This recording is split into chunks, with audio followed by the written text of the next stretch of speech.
In St. Louis, it's every man for himself. It's like Iraq over here. Shells flying every day. Just cutthroat. You call our police janitors out here. They just clean up the dead bodies. The prime offenders, the boys of destruction, or BOD. They'll kill just for fun. Fights, stabbings, guns. They don't want money. They don't want fame. They just want to hurt something. These cats now, they kill at the drop of a hat and jack you in a minute. BOD is on and popping. Anytime, anywhere. The person closest to you can kill you.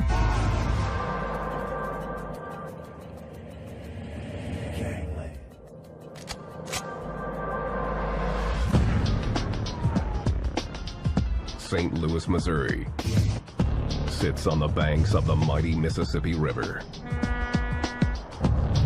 Its famed Gateway Arch marks the symbolic entrance to the American West.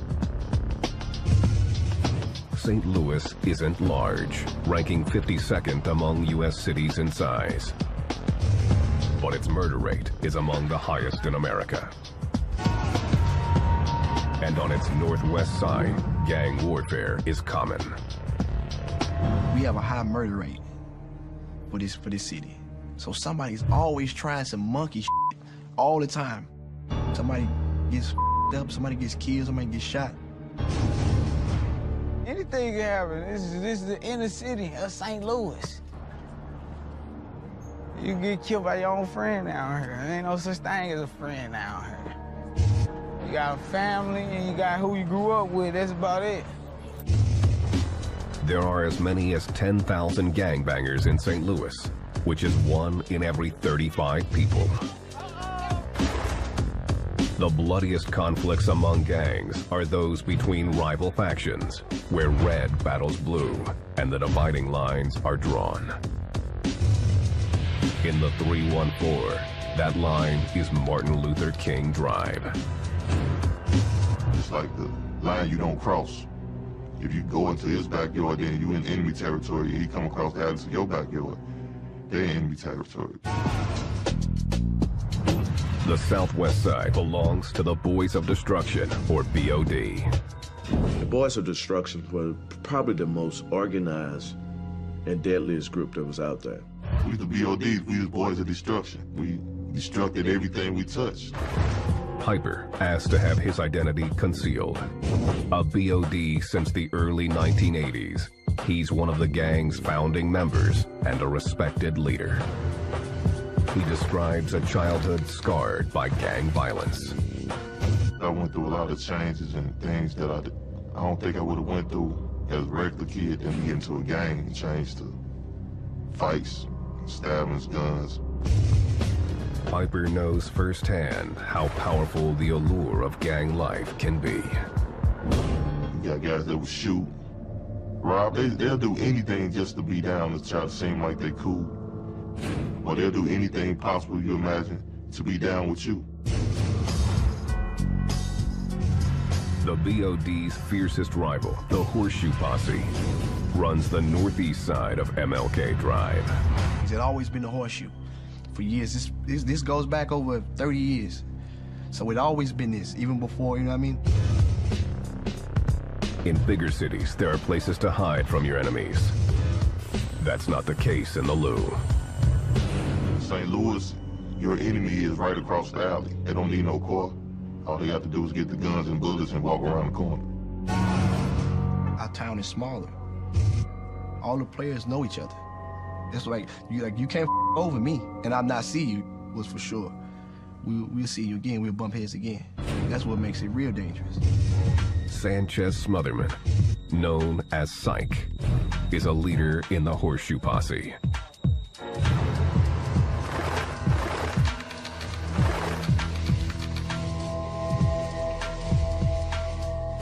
I've been questioned for murders.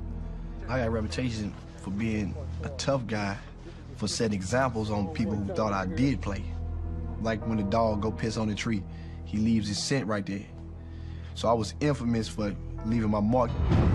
Dead man's own, man. Don't come around here playing. If you get killed around, you won't make it out of here. Sanchez was a major figure in Horseshoe Posse. He was one of the Horseshoe pushers. People that represent their block real tough, and they do whatever they have to do for their block. People know that he's from the Horseshoe. Them guys you shouldn't mess with. The Horseshoe is a loop formed by 3 one-way streets. Posse goes back to the cowboy days. I mean, like when they ride in town, the posse's coming. So for the simple fact that, you know, our street is shaped like a horseshoe, it's a group of dudes standing around this neighborhood. We just stick the two together. But to unwelcome visitors, it's a dead end, especially for the Boys of Destruction. In this ruthless environment, the top dogs are known to all. The most notorious member of BOD? Dorsey Brandon, known simply by his first name.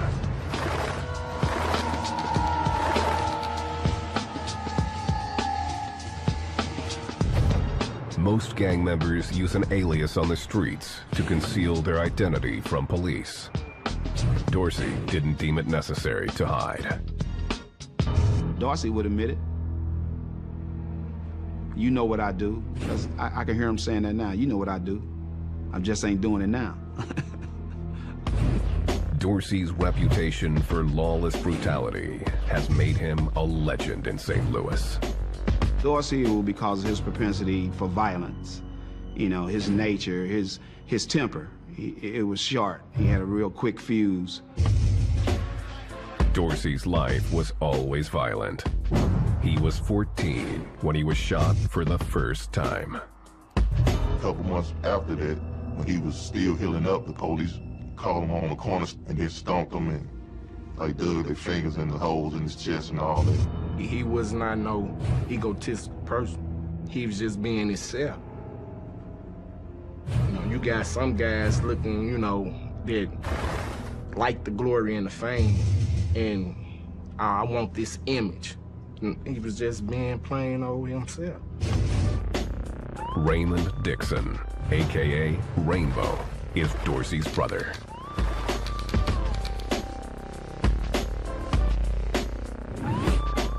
The nickname came from the colorful striped shirts he liked to wear. Now he wears prison gray, thanks to the BODs. You know, I couldn't be nothing but in the midst of things. You know, this is my family. At 6'3", Dorsey towered over everyone, not just because he was tall. He was pick you up and slam you like, you know, get on, it's over with. And, you know, not to glorify it, but that was him, you know.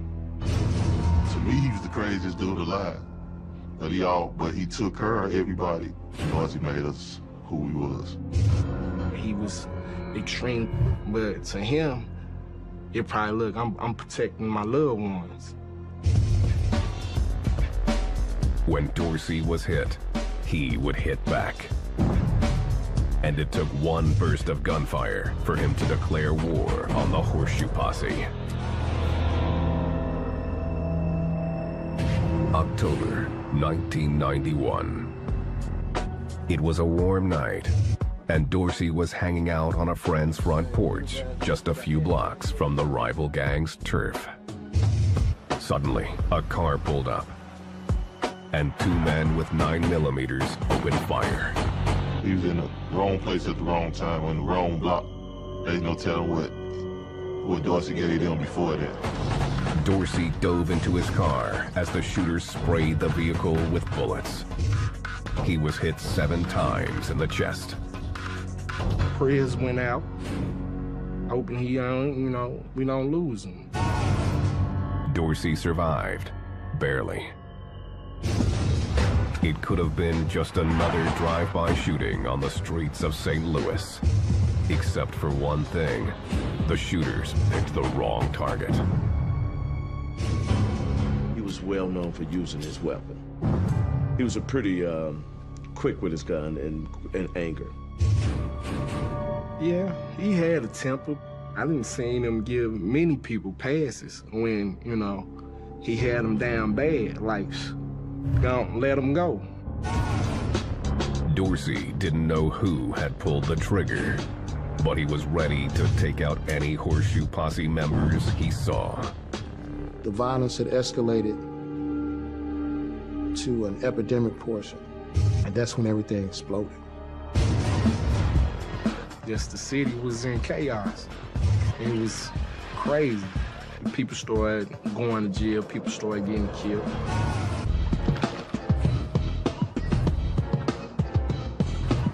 St. Louis. It's known as the Hustle City, the STL. The name comes from the criminal hustlers who call it home, including a violent gang known as the Boys of Destruction, or BOD. Anybody can get it. Anybody in there, anybody, everybody. Ain't no exclusion. Ain't no kids excluded, women. If you get caught in the middle of that, that's just it. Man, we ain't got a high murder rate for nothing. Do not, I repeat, do not come down here with that monkey shit, man. Your ass gonna leave out of here. St. Louis used to be one of the shining jewels in the United States and was host to the 1904 Olympic Games. In the early part of the 20th century, St. Louis was one of the busiest ports on the Mississippi and the fourth largest city in the U.S. So prominent that it also hosted the World's Fair. As the city boomed, so did violent gangs. We had the Roach Guards and the Pug Uglies. And those were German and Polish gangs. And kind of strange that they identify with the red and blue too. There were also the Pillow Gang and Egan's Rats. These gangs held up dozens of banks in the early 20s, getting away with as much as $4 million. The proceeds paid for weapons that led to open gun battles in the streets of St. Louis. Following World War II, families left the inner city. Industries left, and the economy dried up. We had tons of manufacturing places, many places where people could make an honest, good buck and survive and pay house notes and buy cars and so on. But those industries dried up, and many who had those jobs kind of moved towards another community. The gateway city that once boasted 800,000 people now held just 350,000. So we've lost over 60% of our population. The middle class is gone. The loss of population, it created an environment that builds and cultivates crime. The downtown area was hit especially hard as neighborhoods descended into poverty and drugs. Around the mid-70s, there was the introduction of heroin to our community. And when those guys began to distribute heroin, then the decline of the community really started. Dorsey Brandon was born into this chaotic environment in 1973. He was barely a teen in the mid-1980s when he joined a crew called the Boys of Destruction. In the beginning, the BODs were breakdancers whose only battles were about who broke the hardest. Piper, a BOD member, was one of Dorsey's best friends. Yeah, it was a competition. It was real competitive because the best breakdancers had the girls, and you walk around with your big boom boxes and ride through the neighborhood and just do your thing when you get there. You go and have a dance competition. I mean, it's like spinning on your heads and who can do the best hip-hop dances and stuff. And then, you know, everybody said, we're the best, and they growling about it. BOD sometimes took on other meanings. Brothers over death. At one time, they were saying brothers of Dorsey. You know, it get personal with certain individuals. The BODs often battled the Horseshoe Posse. The two gangs attended the same grade schools and played in the same parks. We all click-clack together, so to speak. It's like a bullet going into the shell. It fits, everything fits together, and you hear the sound. That's, everything's together. Despite the occasional fistfight, the gang showed each other respect. You just go to the same clubs together, you know. Everybody was associated. It was good, you know. We stood it out. We stuck together. The BOD's leader, Dorsey, wanted more. He wasn't satisfied with just running a break-in crew. He was always the neighborhood bad guy. He pretty much made other guys tough guys too. And Dorsey Brandon was a kid that developed into a very violent kid. He was known for being a hot boy.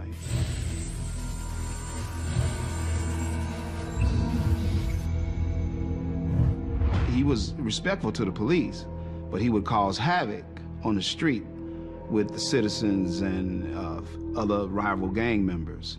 You know, he could be notorious with enemy gang members. By 1986, Dorsey saw an opportunity to start making green. The country's crack cocaine epidemic had hit the 314 hard, and Dorsey led his crew into the drug dealing business. Almost immediately, they started living up to their destructive name. The Boys of the Destruction at that time were clearly very organized and very deadly, and they were very violent. You got people that usually didn't have nothing growing up, but when the crack came, they had something. So it kind of put an unbalance in everything, and everything just went chaos. Dorsey's younger brother, Rainbow, was happy to follow his brother's lead. There from day one, you know, I just wanted to follow in my brother's footsteps. BOD soon began to attract national attention. The super gangs in LA started keeping tabs on St. Louis as the drug business there became more profitable. Say, for instance, California, a kilo of cocaine was going for $12,000.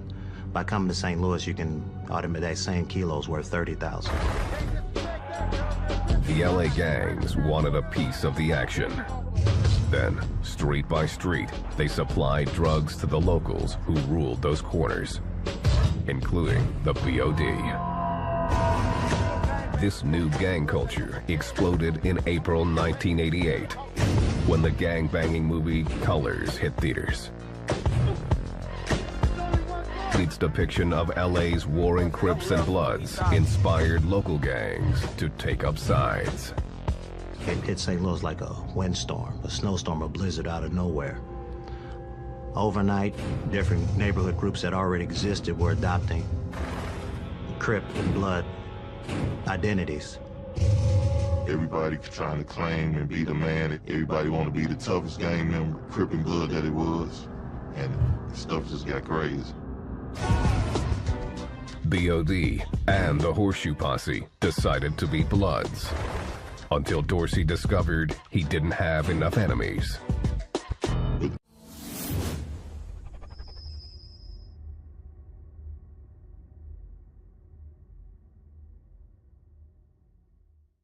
Everybody being Bloods, that means everybody was cool with each other. With Dorsey, he didn't want to be cool with everybody. He wanted to be able to have some action. So Dorsey defected to the Crips and took the BODs with him.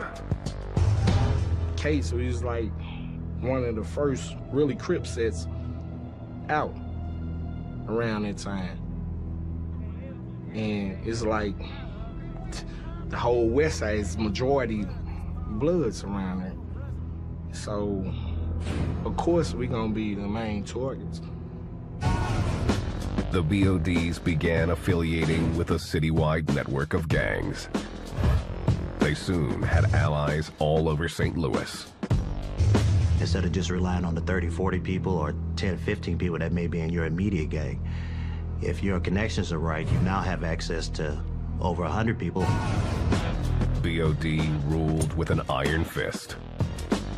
They would never try to stop the BODs from coming in, because the BODs would come anyway. And believe me, the Boys of Destruction were in charge. Their rivals were right across King Drive, the Horseshoe Posse.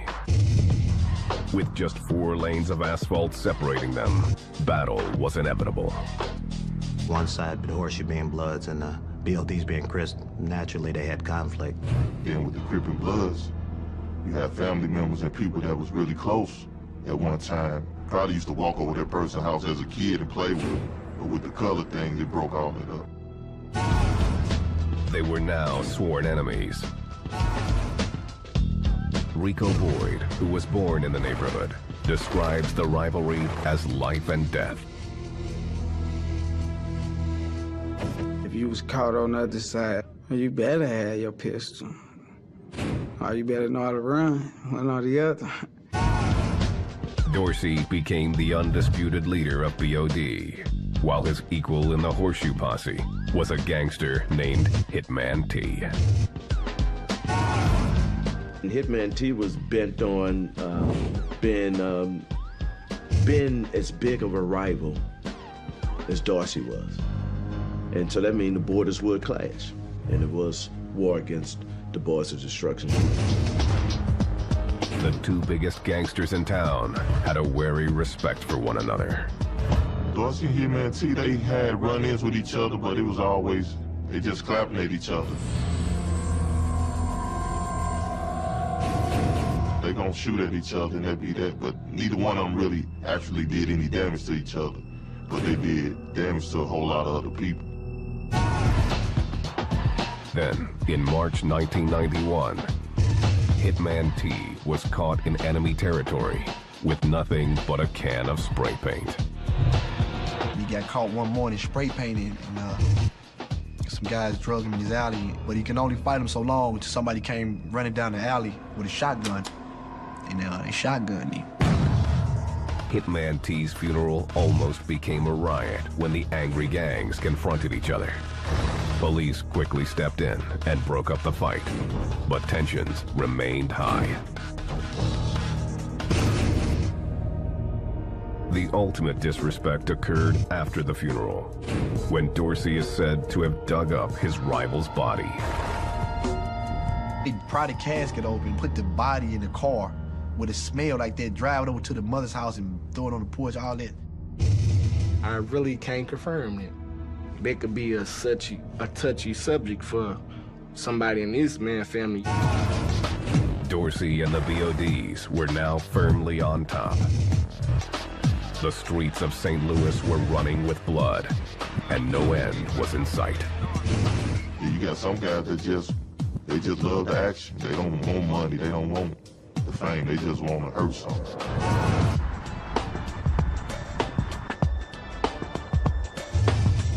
St. Louis, gateway to the West, and home to thousands of gangbangers. Our area is more dangerous because the poverty level is so high. The shootings, the murders, the gang activity, I mean, that all goes with that. People get hurt. The city's most notorious gang is the Boys of Destruction. When members of the Boys of Destruction went places, people knew who they were, and they were afforded the fear. Because if you mess with them, you were messing with a violent entity. If you get caught in the middle of that, that's just it. BOD have a thriving drug trade, pushing everything from marijuana to crack. Dope, crack cocaine, heroin, T's and blues, stuff like that, you know, on the streets of the cities of St. Louis. And it was pretty rampant. The secret to their success is keeping the cash separate from the killing. The man who controls the money controls the BODs and stays clear of law enforcement. The shooters stay out of the money game as long as they get paid. Pretty much whoever controls the drug market controls everything. People up under him gonna protect him to make sure that they eat. The shooters often come in the form of young gang prospects who are trying to make a name for themselves. You got guys that will shoot, rob, they'll do anything just to be down and try to seem like they cool. You got your crash ass dummies. You want him to go shoot a guy around the corner, he'll go do it. He pretty much a dummy because he's not getting nothing out of the situation but getting used. the crash test dummies pretty much always just end up trash. He stop a car, and the youngest individual, he's the one that's going to claim ownership to the gun. And he's willing to do and sacrifice his own life or his own freedom for the gang. The Boys of Destruction wear blue. Their arch rivals, the Horseshoe Posse, wear red. The tradition started in 1988 after the movie Colors brought the thug life into the mainstream. The writing on the walls marks each gang's territory. The graffiti is like the ghetto newspaper. It tells people what's going on, who's shooting who. If I put BOD on the wall and I put a K behind it, that means I'm a BOD killer. If I put Horseshoe Posse on the wall and I put a K behind it, that means I'm a Horseshoe Posse killer. Those same letters, nicknames, and symbols show up in the gang's ink. That's how we identify members. They don't know their name, and we identify them by their street name relative to their tattoos. One popular stamp incorporates the most famous symbol of St. Louis. They may have the arch tattooed on their arm and then have numbers on one side of the arch leg. I feel like this, man. Either respect it or check it, dog. You hear me? Goddamn man, the police. Rico's tattoos reflect a life filled with bloodshed. My cousin died in '05 in Baden on the north side of St. Louis. Got 2 shots to the head. This is his big brother. He got killed in '07. The gang also represents with hand signals. This is a B, O, and a D. Stacking. That's what they used to call it, stacking. They used to have little dances with it and stuff. In the 314, even the lid you wear means something.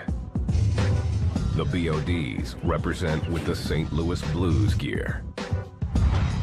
The Horseshoe Posse wear the Indianapolis Colts gear. That's the old traditional way of doing things. Like our hats identify our neighborhood. All the players know what this hat means. In the 1990s, wearing the wrong hat in the BOD's hood was putting your life on the line. Syke learned that lesson the hard way. We was on our way to see these girls down in the BOD neighborhood. We get jacked for the damn hats, man. By the damn BODs. Syke quickly retaliated, grabbing a gun and hunting down his attackers. And they knew it was me. I used to wear a red ski mask. I had a lowrider, gray lowrider. I used to wear a red ski mask, drive around her. Syke won't reveal what happened, but he admits that the BODs took revenge, ambushing him outside the Horseshoe. Syke was pinned in, with no escape.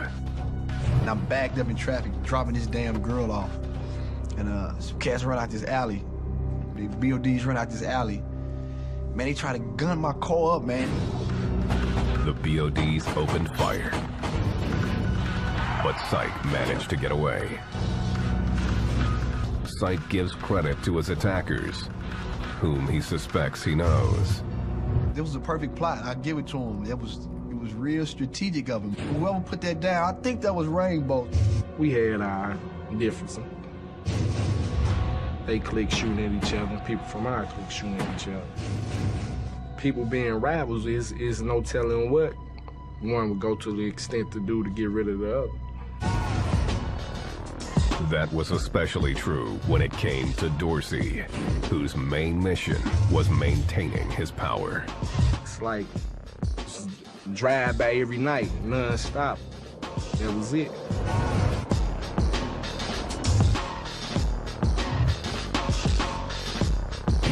Fall 1991. The Boys of Destruction, the BODs, were the most feared gang in St. Louis, thanks to their charismatic leader, Dorsey Brandon. He was very smart. You know, he was a hustler and very manipulative. He would cause havoc on the street with other rival gang members. Dorsey had narrowly survived 7 bullets to the chest. He believed at the hands of his arch rival, the Horseshoe Posse. And and he was supposed to be on what they considered the low-low.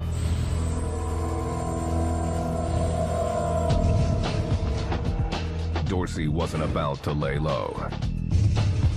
He needed to restore his reputation as the toughest gangster in Hustle City.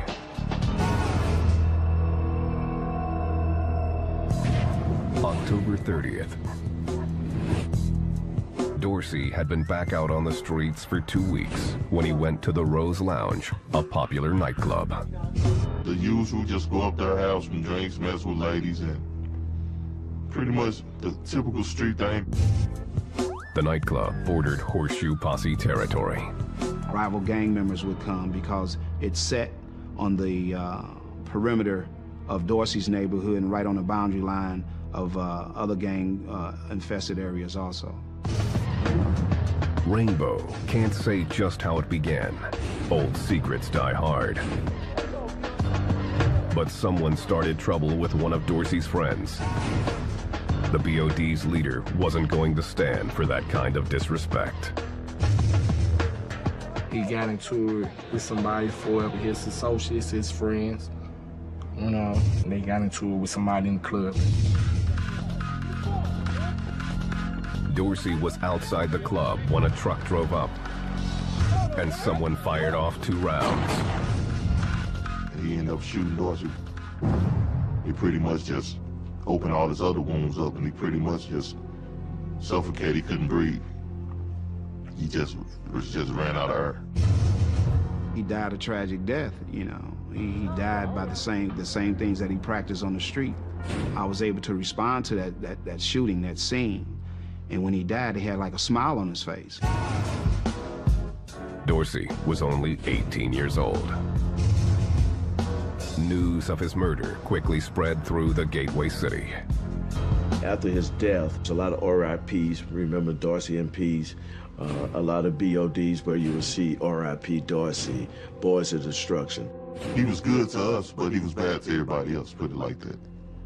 So everybody else didn't like him, but we loved him. He loved us. BOD went on the warpath to avenge their fallen leader. For weeks afterward, the gang and their Horseshoe Posse rivals carried on the most violent street war St. Louis had ever seen. Yes, the city was in chaos. It was crazy. For real. And when that happened, it was going hard, but for us, the revenge trip, but it lingered. People started going to jail, people started getting killed, you know. The homicide rate skyrocketed with the gang violence. In '93, we had the highest homicide, highest murder rate. That year, the number of murders jumped to 267, a record for St. Louis. Rainbow, now 16 years old, tried to take his brother's place as the BOD leader. After the things that happened to my brother, and, you know, they kind of put myself out there, really made me focus on more in on the foes, and I wanted vengeance. Rainbow was tough, but didn't have his brother's fierce charisma. He started establishing his, how they say, collect his own bones. But he was not Dorsey. He didn't carry that weight that Dorsey had of viciousness and everything else, or leadership. In 1995, authorities caught up with Rainbow, arresting him on drugs and weapons charges. He was sentenced to 7 years behind bars. With Dorsey dead and Rainbow in prison, the BODs were shaken to the core. But their rivalry with the Horseshoe Posse was as strong as ever, and killings were becoming everyday events. Piper took over leadership of the BODs and struggled to keep the gang together. Whatever you establish, you're gonna make sure you got mind, you're gonna make sure you got muscle. So you're gonna make sure that everybody's took care of. But Piper found himself in the crosshairs.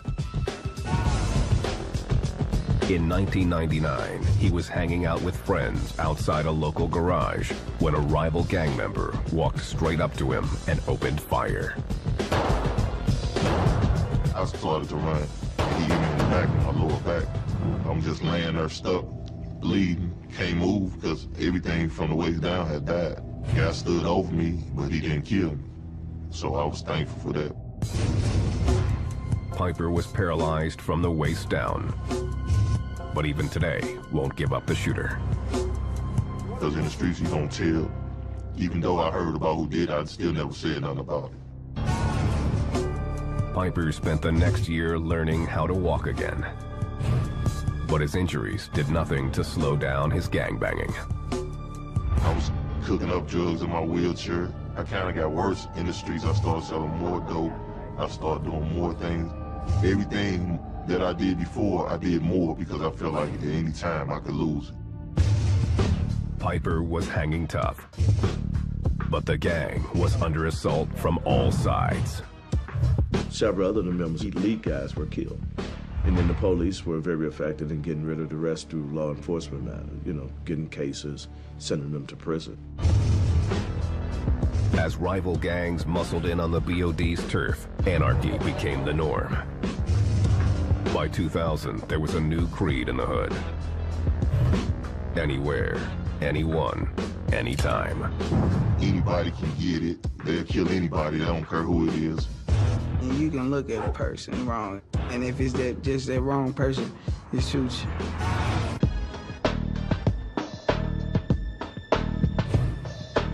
The Boys of Destruction were a headless snake with no real leader. And the St. Louis gang war was increasingly chaotic and violent. Back in our day, me and Dorsey them days, you had respect. They on another level nowadays. These little guys, they don't care. By 2005, after serving 5 years in prison for weapons and drug violations, Rainbow was free and back on the street. He tried to go legit, but trouble seemed to find him. That November, Rainbow was pulled over by a cop on a routine traffic stop. My record's never been wiped clean. So when he ran my name, he came back. He was real jumpy. This man really was jittery and jumpy with me, and I felt I had to protect myself. Got to tussling fighting. And you know, he got to going for his gun. I wasn't finna let him get his gun. Rainbow severely beat the officer, stopping only when he was physically pulled off the cop. Rainbow fled and was on the lam for 2 days before turning himself in. He was sentenced to another 15 years in prison for assaulting a police officer.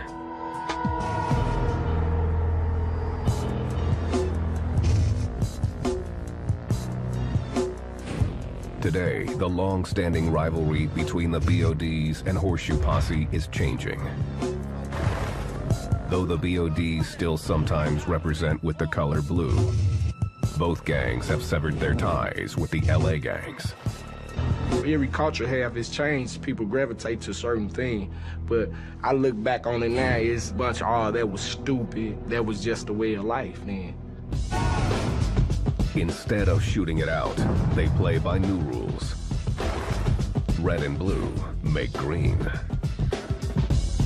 He makes money, I'm making money. We on the same page, we gonna click up. You might do see a BOD or a Horseshoe doing business. I mean, their favorite color might be red or blue, but they love green. Money. Rule of all the evil. The gangs that now work together to deal drugs are also coming together to use. Guys that's on the dog food, they pretty much respect each other when they see each other at the heroin house because they need to get a fix. Now, if they catch each other later on around the block, then it'll probably be a different story. A lot of guys who can be shooting at each other during the day, they may be sharing the same needle at night. There's really no rhyme or reason to it. You see them on the same street. One of them got a blue bandana on his head. One of them got a red bandana on his head. They stand out drinking and getting high. So it can't be about the red and blue. The breakdown of the old rivalry means the streets are even more chaotic. The new generation of BODs roll with no conscience. This cutthroat is crazy. It's a war zone. As St. Louis works to rebuild its old neighborhoods, BOD territories are disappearing. I remember, like, that whole corner street was full of houses. You can imagine how many people was out here. The majority was boarded up. See them vacant lots. The battle lines are being redrawn with a vengeance. I understand that even though they may be losing their identity, they're still out there. Young people doing shootings and killing each other. The gang members here, you know, as far as loyalty is concerned, it doesn't go deep at all. There have been incidents where we've believed that fellow gang members have killed each other.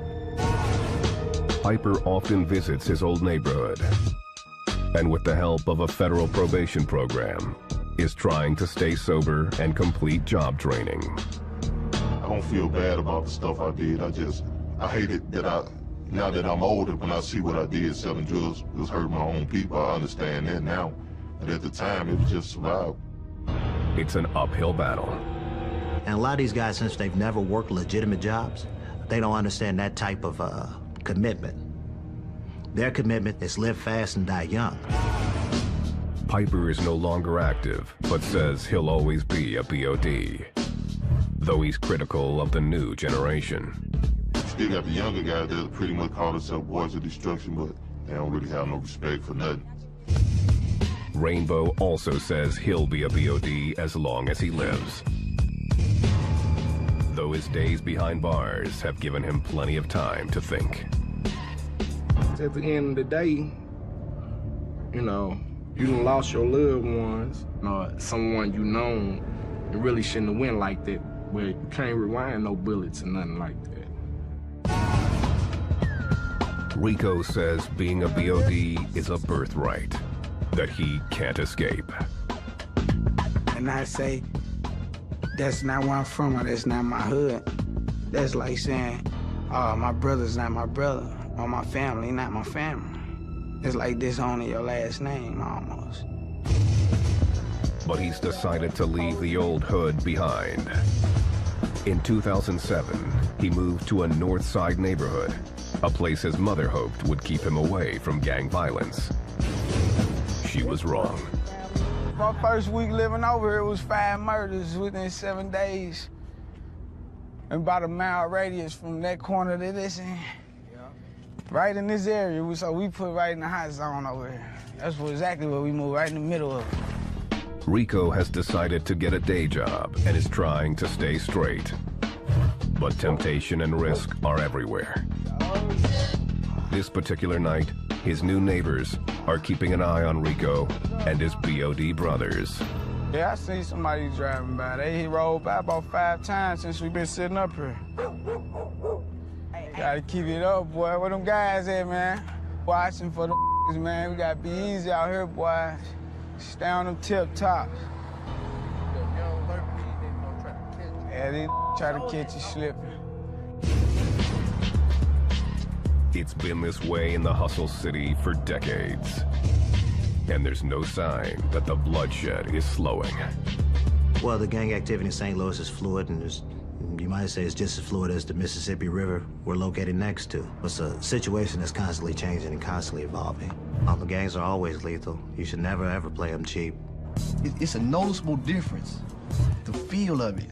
I mean, they just doing it for nothing now. Like now, they don't do it for the neighborhood. It's not really a neighborhood thing.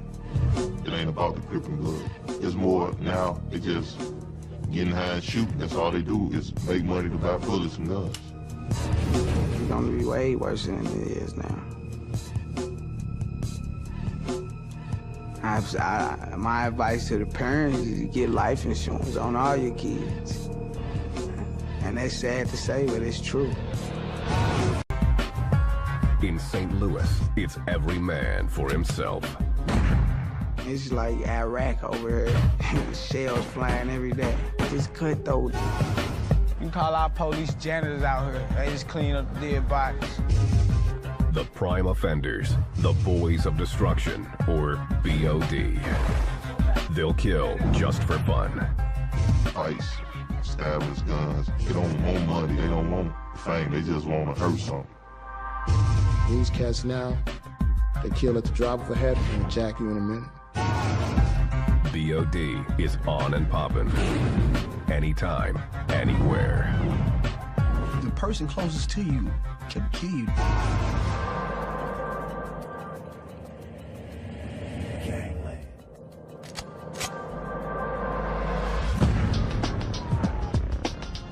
St. Louis, Missouri sits on the banks of the mighty Mississippi River. Its famed Gateway Arch marks the symbolic entrance to the American West. St. Louis isn't large, ranking 52nd among U.S. cities in size. But its murder rate is among the highest in America. And on its northwest side, gang warfare is common. We have a high murder rate for this city. So somebody's always trying some monkey shit all the time. Somebody gets up, somebody gets killed, somebody gets shot. Anything can happen. This is the inner city of St. Louis. You can get killed by your own friend down here. There ain't no such thing as a friend down here. You got a family and you got who you grew up with, that's about it. There are as many as 10,000 gangbangers in St. Louis, which is 1 in every 35 people. The bloodiest conflicts among gangs are those between rival factions, where red battles blue, and the dividing lines are drawn. In the 314, that line is Martin Luther King Drive. It's like the line you don't cross. If you go into his backyard, then you in enemy territory, and he come across the alley to your backyard, they're in enemy territory. The southwest side belongs to the Boys of Destruction, or BOD. The Boys of Destruction were probably the most organized and deadliest group that was out there. We the BODs, we the Boys of Destruction. We destructed everything we touched. Piper asked to have his identity concealed. A BOD since the early 1980s, he's one of the gang's founding members and a respected leader. He describes a childhood scarred by gang violence. I went through a lot of changes and things that I don't think I would have went through as a regular kid and get into a gang and change to fights, stabbings, guns. Piper knows firsthand how powerful the allure of gang life can be. You got guys that will shoot, rob, they'll do anything just to be down to try to seem like they cool. Or they'll do anything possible you imagine to be down with you. The BOD's fiercest rival, the Horseshoe Posse, runs the northeast side of MLK Drive. It's always been the Horseshoe. For years, this goes back over 30 years. So it's always been this, even before, you know what I mean? In bigger cities, there are places to hide from your enemies. That's not the case in the Lou. St. Louis, your enemy is right across the alley. They don't need no car. All they have to do is get the guns and bullets and walk around the corner. Our town is smaller. All the players know each other. It's like you can't over me and I'm not see you, was for sure. We'll see you again, we'll bump heads again. That's what makes it real dangerous. Sanchez Smotherman, known